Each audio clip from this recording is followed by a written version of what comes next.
भक्तमाल जी में एक कथा आती है, सावधानी से सुनो।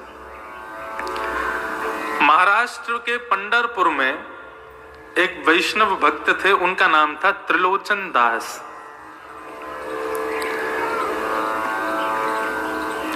अपनी युवावस्था में ब्याह के बाद उनको कोई संतान नहीं हुई, तो वो निश्चिंत रहे, चिंता नहीं की। उन्होंने कहा श्री पंडरीनाथ भगवान ने हमको संतान नहीं दी, क्यों? क्योंकि पंडरीनाथ भगवान हमारे पुत्र हैं, वे ही हमारे पुत्र के रूप में है, इसलिए हमको उन्होंने कोई संतान नहीं दी। ऐसी भावना वो रखते थे। किसी वैष्णव संत की उन्होंने कथा सुनी, उस कथा में गौ ब्राह्मण संत सेवा, इसको सर्वाधिक श्रेष्ठ जान करके उन्होंने संत सेवा शुरू कर दी अपने घर में। तो रोज क्या करते थे, अपने घर के बाहर खड़े हो जाते। जो पंडरीनाथ भगवान, विट्ठल भगवान, पंढरपुर का नाम सुना है आप लोगों ने? पंढरपुर में भगवान कृष्ण का अद्भुत मंदिर है। वहां पर भगवान कृष्ण दोनों कमर पर ऐसे भुजा रख करके और ईंट के ऊपर खड़े हुए हैं। उनका नाम है विट्ठल, श्री विट्ठल भगवान, भगवान कृष्ण का ही स्वरूप है। एक पुंडलीक नाम का उनका भक्त था। वो अपने माता पिता की इतनी सेवा करता था कि उसकी सेवा से प्रसन्न होकर के भगवान उसको दर्शन देने गए। जब द्वारिकाधीश उसको दर्शन देने गए तो भगवान के अंग से निकलने वाले प्रकाश, भगवान के इत्र की सुगंधी, भगवान के आभूषणों की खनक से वो बड़ा चिंतित हो गया और कहने लगा, कौन है भाई इतना प्रकाश कर रहा है, इतनी सुगंधी आ रही है, इतनी गहनों की आवाज आ रही है, कौन है? तब लक्ष्मी जी ने कहा, पुंडलीक, भगवान आए हैं तुमको दर्शन देने। वो अपने माता पिता के चरण दबा रहा था। तो उसने कहा, मैंने तो बुलाया नहीं भगवान को, क्यों आए हैं? बोले, भैया तुम्हारी माता पिता की चरण में भक्ति इतनी दृढ़ है, उसको देख करके भगवान आए हैं। तो बोले, इनको पाने के लिए थोड़ी करता हूं, अपने माता पिता को सुख देने के लिए करता हूं। लक्ष्मी बोली, जिसके द्वार पर भगवान जाते हैं वो भगवान को आमंत्रण करने के लिए सिंहासन देता है। ठीक है तुम सेवा कर लो, लेकिन भगवान को कोई आसन तो दे दो, खड़ा होने के लिए, बैठने के लिए। पुंडलीक बड़ा चिंतित हो गया, ये और मेरे सिर पर बला आ गई है। भगवान को बोल रहा है, बुलाया है नहीं, अपने आप बिन बुलाए मेहमान बन के आ गए, अब घर पे और बैठेंगे मेरे आके। तब उसको कोई आसन नहीं मिला तो पैर दबाते दबाते उसको एक नीचे ईंट मिली, तो उसने ईंट को खिसका दिया, ले लो आसन, खड़े हो जाओ इस पर। रुक्मणी जी को गुस्सा आ गया, भगवान का हाथ पकड़ लिया, बोले बिल्कुल नहीं रुकोगे यहाँ पे, ऐसा अपमान करने वाले भक्त क्या रुकेंगे हम? भगवान के नेत्र सजल हो गए, बोले अब तो इसको दर्शन देके ही जाऊंगा मैं, ये जब तक सेवा से मुक्त नहीं हो जाएगा तब तक यहीं खड़ा रहूंगा। और जैसे कोई प्रतीक्षा करता है, किसी का इंतजार करता है, ऐसे ही भगवान उस ईंट पर खड़े हो गए, दोनों भुजाओं को कमर पर रख के। आज भी वो पंडरीनाथ भगवान आज भी ईंट पर खड़े हैं। ऐसा अद्भुत मंदिर पूरे भारत में नहीं है। प्रत्येक मंदिर में आपको दूर से दर्शन होगा, लेकिन केवल श्री विट्ठल भगवान का मंदिर है जहां पर भक्त भीतर जाकर के पंडरीनाथ भगवान को गले लगा सकते हैं। गले लगाओ तब वहां से बाहर जाओ। जब गले लगाते हैं तो भगवान की इत्र की सुगंधी पूरे हमारे अंग में आ जाती है। इतना सुंदर मंदिर है, अद्भुत। तो पंडरीनाथ भगवान को त्रिलोचन जी अपना पुत्र मानते थे, ये कथा में बोल रहा था। त्रिलोचन जी ने संत सेवा शुरू कर दी तो पंडरीनाथ भगवान, श्री विट्ठल भगवान के जो लोग दर्शन करने जाते थे सबको बोलते थे, प्रसाद पाइए, प्रसाद पाके जाइए, प्रभु प्रसाद पाके जाइए।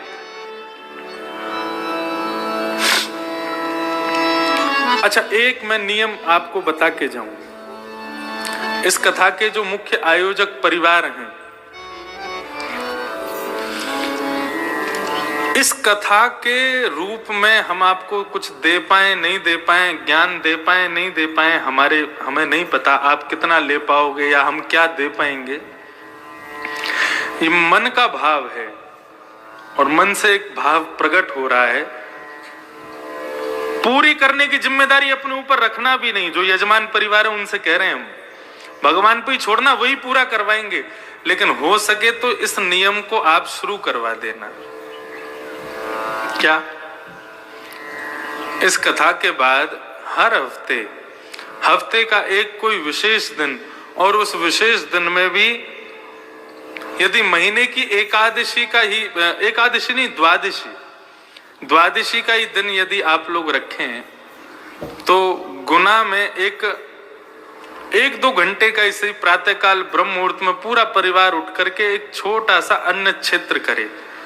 राह पर चलते हुए जितने लोग हैं सबको गरम गरम खिचड़ी और थोड़ा बहुत कुछ ना कुछ, ये महीने में जब जब द्वादशी आवे तो द्वादशी के दिन ये एक नियम इस कथा के एक फल के रूप में आप प्रारंभ कर दीजिए। और मैंने पहले ही कहा, उसकी जिम्मेदारी अपने ऊपर मत रखना, उसकी जिम्मेदारी ठाकुर जी पे ही छोड़ देना, बोले आप ही पूरा कराओ। हमें कम से कम ये सांत्वना रहेगी कि हमने अपनी कथा के द्वारा गुना में, और आपको भी एक संतुष्टि रहेगी उस कथा से, हमारे गुना क्षेत्र में प्रत्येक द्वादशी को एक छोटा सा अन्न क्षेत्र चलता है। अन्न ब्रह्म है और उस अन्न का बल ही इतना तीव्र होगा, उस अन्न क्षेत्र का बल ही इतना तीव्र होगा कि वो अन्न ही इतना बल प्रदान करेगा कि इस जन्म क्या अनेक जन्मों तक, आपके कल्प कल्पांतर तक आपके परिवार का कोई भी व्यक्ति अन्न से वंचित कभी नहीं रहेगा। अन्न की कृपा सदैव उस पर बनी रहेगी। तो ऐसे सब लोगों को पूड़ी सब्जी है, खिचड़ी है, जो इच्छा हो, महीने में जब भी द्वादशी आवे, एकादशी के अगले दिन ये एक अन्न क्षेत्र छोटा सा आप प्रारंभ करो। और उसकी कृपा क्या होगी, उसका बल क्या होगा, वो भागवत जी आपको स्वयं दर्शन करा देंगे। ये आपकी सामर्थ्य के ऊपर है, रोज कर सको रोज करो, लेकिन द्वादशी को हो तो द्वादशी को करो। लेकिन ये अन्न क्षेत्र जरूर। परम पूजनीय प्रातः स्मरणीय श्रीमद् भागवत के व्यास मंच की गरिमा जिन्होंने स्थापित की अनेकों वर्षों से, परम पूजनीय श्री डोंगरे जी महाराज, उन्होंने जहां जहां कथा शुरू की वहां वहां अन्न क्षेत्र शुरू कर दिए और आज तक उनके अन्न क्षेत्र चल रहे हैं। तो भागवत कथा का सबसे बड़ा मूल्य यही है कि व्यक्ति उस क्षेत्र में जहां भी कथा हो वहां अन्न और ज्ञान इन दोनों से कभी वंचित ना रहे, यही भाव। तो त्रिलोचन जी सबको बुलाते थे, प्रभु प्रसाद नाम रखा था अन्न क्षेत्र का, बोले सब लोग आओ प्रसाद पाओ प्रसाद पाओ। अब वो इतना स्वादिष्ट भोजन बनाते थे कि 100 से 200, 200 से 500, 1000, अब तो प्रत्येक दिन 5-5 हजार लोग भोजन करते थे उनके यहाँ पर। और बनाने वाले कोई नहीं, त्रिलोचन जी और उनकी पत्नी, दो ही लोग, परिवार में और कोई था नहीं, संतान थी नहीं। सेवा करते करते करते करते करते अति वृद्ध हो गए। अति वृद्ध होने के बाद में उन्होंने भगवान से केवल एक ही इच्छा रखी, प्रभु आपने हमें संतान तो दी नहीं, हमने आपको ही पुत्र माना है, लेकिन अब आपसे एक प्रार्थना करते हैं कि हम दोनों बड़े वृद्ध हो गए, हमसे भोजन बनता नहीं है, सबको पवाने में बड़ी दिक्कत होती है, एक कोई वैष्णव भक्त हमको कोई एक नौकर मिल जाए जो हमारे यहाँ पूरी सब्जी रोटी साग चावल ये सब बना दिया करे और संतों को परोसवा दिया करे, तो 2 से 3 हो जाएंगे तो सहजता रहेगी। तो दिन रात भगवान से यही प्रार्थना करते थे, एक बढ़िया श्रेष्ठ नौकर मिल जाए, एक कर्मचारी मिल जाए हमको। तो एक दिन श्री त्रिलोचन जी बैठे थे, इतने में ही ऊंची धोती पहन करके, सर पर स्वाफा बांध करके, बड़ा सुंदर सुकोमल स्वरूप सांवला सा एक नन्हा सा बालक त्रिलोचन जी के पास में आ गया। त्रिलोचन जी को आगे प्रणाम किया, बोले हाँ बेटा बताओ कहां से हो, कौन हो, क्या है? बोले हम काम ढूंढ रहे हैं। तो काम मिल जाएगा तुमको यहाँ पे, लेकिन कर पाओगे हमारे यहाँ काम? बोले क्या काम करना पड़ेगा? बोले कुछ नहीं, सवेरे शाम रोटी सब्जी बनानी है, संतों को पवाना है। तो नन्हा सा बालक कहता है ये तो मेरा युग युगों का काम है, ना जाने कब से करता आ रहा हूं मैं। संत गौ ब्राह्मण की सेवा तो मैं जाने कब से करता आ रहा हूं। त्रिलोचन जी उसको देख के कहने लगे अभी तुम 3-4-6-7 वर्ष के तो दिखते हो और तुम कौन से जमाने से करते आ रहे हो? अब वो कैसे बता मैं, वो तो भगवान है, भगवान तो हमेशा से गौ ब्राह्मण संत सेवा करते आ रहे हैं।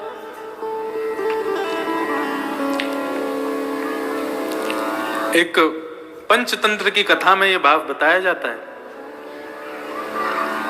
एक नदी के किनारे एक कुकर, ग्राम सिंह, जिसको साधारण भाषा में कुत्ता बोलते हैं, तो वो ग्राम सिंह गांव का शेर, वो ग्राम सिंह एक नदी के किनारे में रहता था। उसका पूरा परिवार उसके साथ रहता था। वैशाख के महीने में उसकी पत्नी ब्याई थी, बालक हुए थे बहुत सारे। तो एक दिन नदी में बाढ़ आ गई। जैसे ही बाढ़ आई तो बाढ़ आते ही इतना पानी आया कि उस ग्राम सिंह के बच्चे जोर जोर से चिल्लाने लगे, अरे बाप रे, इतना पानी तो हमने अपने पूरे जीवन में कभी नहीं देखा। तुम्हारा जीवन ही कितना सा, 1 महीना पहले तो तुम्हारा जन्म हुआ है, उसमें भी तुम क्या क्या देख लोगे। तो ठीक उसी प्रकार ये त्रिलोचन जी के पास में जो बालक आया, वो कह रहा है मेरा तो जन्म जन्मों का काम है, ना जाने कब से करता आ रहा हूं। त्रिलोचन जी हंसने लगे, बोले अच्छा नाम क्या है तुम्हारा? बोले मेरा नाम अंतर्यामी है। बोले वाह, बड़ा बढ़िया नाम है। तुम्हारे माता पिता कौन है? बोले मेरे कोई माता पिता नहीं है। बोले अच्छा, हमारे यहाँ काम करोगे? बोले कर तो लूंगा, लेकिन शर्तें हैं मेरी। त्रिलोचन जी बोले क्या शर्तें हैं? बोले सबका भोजन मैं बनाऊंगा, लेकिन मेरा भोजन आपको बनाना पड़ेगा। सबके लिए भोजन मैं बना दूंगा, लेकिन मैं अपने हाथ का बना हुआ भोजन नहीं पाता। ठाकुर जी पूरे विश्व को अन्न प्रदान करते हैं, पूरे विश्व को दाल चावल रोटी सब्जी सब देते हैं, लेकिन ठाकुर जी का भोग हमको ही बना के रखना पड़ता है। ठाकुर जी बोले सबको हम पवा देंगे, लेकिन हमारा भोग आपको बनाना पड़ेगा। त्रिलोचन जी बोले ठीक है, छोटा सा बालक है, छोटा सा इसका पेट है, 2 रोटी में पेट भर जाएगा।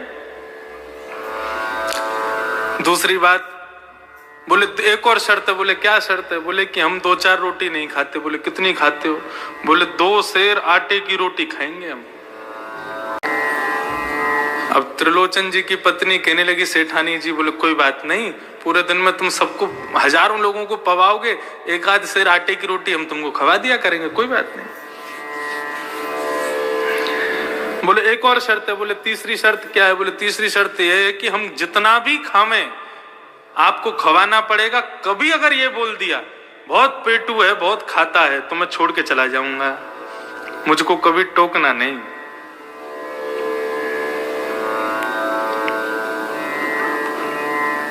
बोले नहीं, हम क्यों टोकेंगे, हम कभी नहीं टोकेंगे। भगवान की लीलाएं बड़ी अपरंपार हैं। आप लोग कभी उदयपुर की तरफ जावें, राजस्थान, तो वहां हमारे श्री गोवर्धन नाथ भगवान विराजते हैं, श्रीनाथ जी। उनका स्वरूप कैसा है? एक भुजा ऊपर, दूसरी भुजा कमर पे। सबने चित्र में तो दर्शन किए, लेकिन मध्य प्रदेश छत्तीसगढ़ के लोगों को बहुत कम पता है नाथ द्वार के बारे में। तो वहां श्रीनाथ जी का मंदिर है, और श्रीनाथ जी के मंदिर में ही श्रीमद जगत गुरु वल्लभाचार्य जी के सेव्य ठाकुर जी, हजारों वर्ष पुराने ठाकुर जी हैं। इतने से लड्डू गोपाल हैं, हमारे अंगुष्ठ के बराबर के लड्डू गोपाल। उनका नाम है नवनीत प्रिया। नवनीत कहते हैं मक्खन को, प्रिय कहते हैं उससे प्रेम करने वाले, नवनीत प्रिया। तो श्रीनाथ जी का जो भोग लगता है, वैसे ठाकुर जी की भोग की पद्धति ऐसी है कि पूरी रसोई की जितनी सामग्री है वो सारी सामग्री ठाकुर जी के मंदिर में रखनी चाहिए। कैसे? भगवान के मंदिर के आगे पत्तल रख दो, नीचे ही किसी बढ़िया स्टूल पर पत्तल रख करके उसी में कड़ी की भगोनी, उसी में सब्जी का भगोना, उसी में रोटी सब्जी सब एक साथ पधरा दो, सब में तुलसी छोड़ दो, कक्ष बंद करके 20 मिनट के लिए ठाकुर जी को भोग लगाने दो। वो नहीं हो सकता तो थाली ठाकुर जी की लगाओ, थाली में ठाकुर जी का भोग लगा के फिर उस थाली को पुनः सब में मिला दो। ये भोग की प्रक्रिया होती है। तो नाथ द्वार में रसोई की सारी सामग्री श्रीनाथ जी के सामने आती है, फिर ठाकुर जी भोग लगाते हैं। लेकिन जो वो छोटे से नवनीत प्रिया जी हैं, वो अपनी गद्दी के सहित उठ करके रसोई में जाते हैं, वहां जाके भोग लगाते हैं।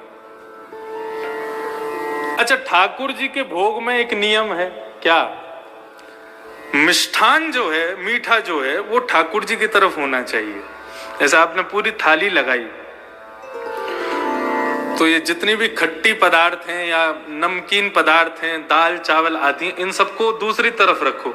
मिष्ठान जो है वो ठाकुर जी के आगे सबसे पहले वही रखो। मीठा, ठाकुर जी पहले मीठा खाते हैं, उसके बाद फिर कुछ नमकीन खाते हैं, फिर मीठा खाते हैं, फिर कुछ नमकीन खाते हैं। ऐसे ठाकुर जी का नियम है। तो नवनीत प्रिया जी जो इतने से लाल जी हैं, ठाकुर जी हैं, उनको रसोई में ले जाकर के भोग लगाया जाता है।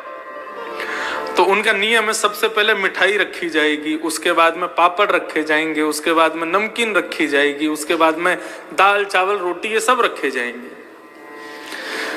तो एक दिन पुजारी जी से गलती हो गई, ठाकुर जी की सिंहासन के आगे उन्होंने कड़ी रख दी, मिठाई की जगह कड़ी रख दी, और कड़ी रख दी और मिठाई रख दी दूर कहीं पर, मिष्ठान खीर आदि कुछ होगा।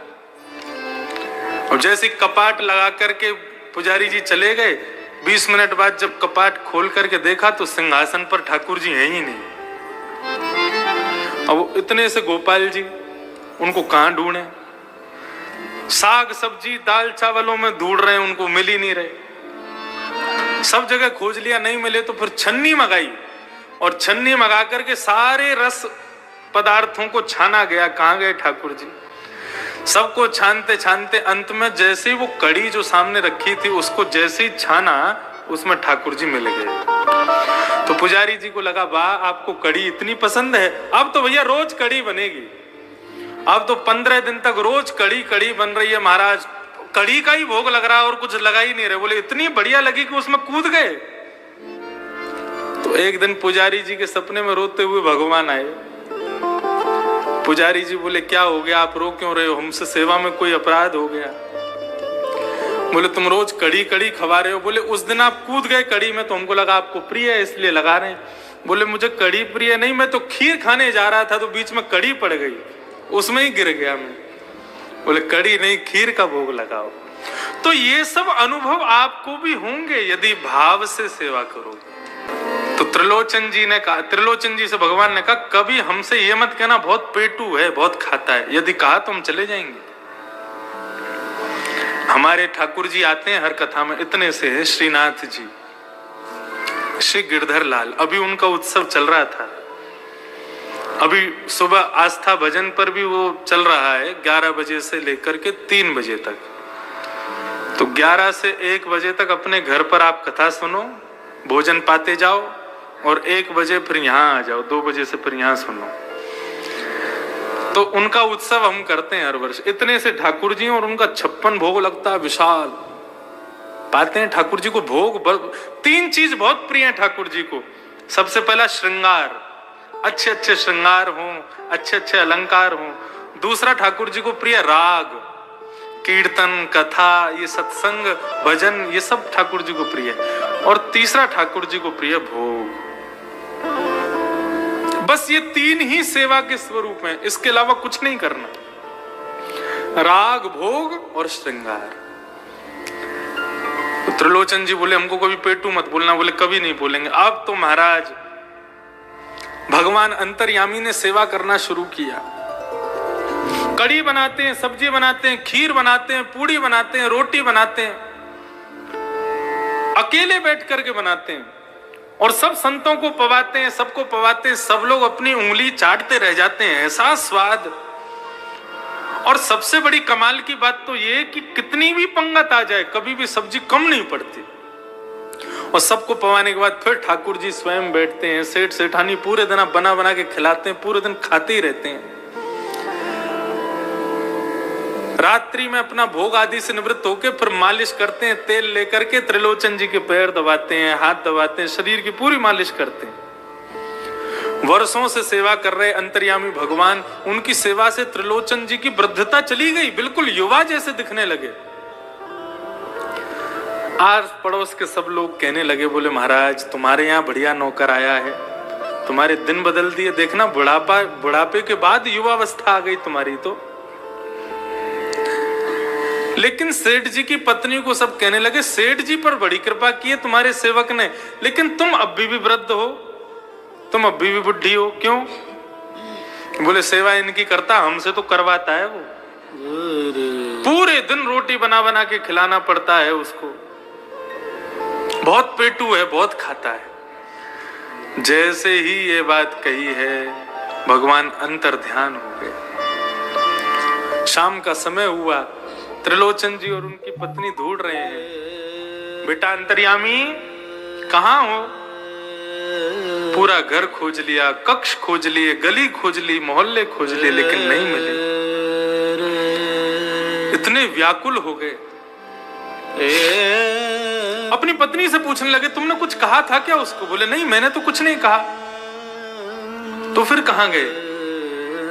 कहीं तुमने गलती से पेटू है, बहुत खाता है, ऐसा तो नहीं कहा? बोले कि मुझसे अपराध हो गया, मैंने अपनी सहेलियों से कह दिया था। ओहो, बस उसी बात को ध्यान करते हुए भगवान के मंदिर में गए। श्री पंडरीनाथ भगवान ईंट के ऊपर खड़े हैं, दोनों भुजा रख करके। त्रिलोचन जी रोने लगे, भगवान के चरणों में प्रार्थना करके बोले आपने संतान नहीं दी, हमने स्वीकार किया।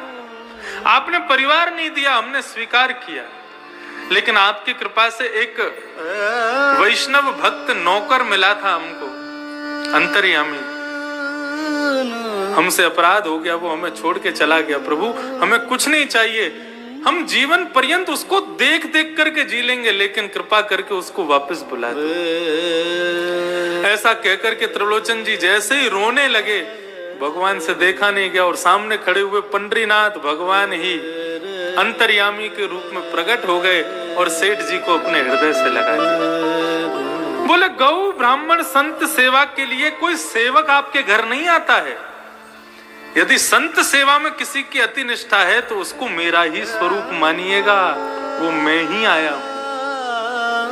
साधारण मानव की संत में कभी इतनी निष्ठा नहीं हो सकती, मेरा ही अंश उसके भीतर जाकर के संत के प्रति निष्ठा को प्रकट करता है, वो मैं ही था।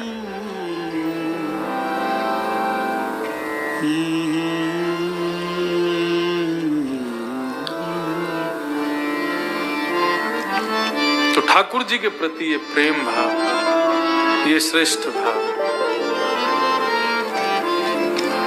विश्वास के साथ प्रकट होगा।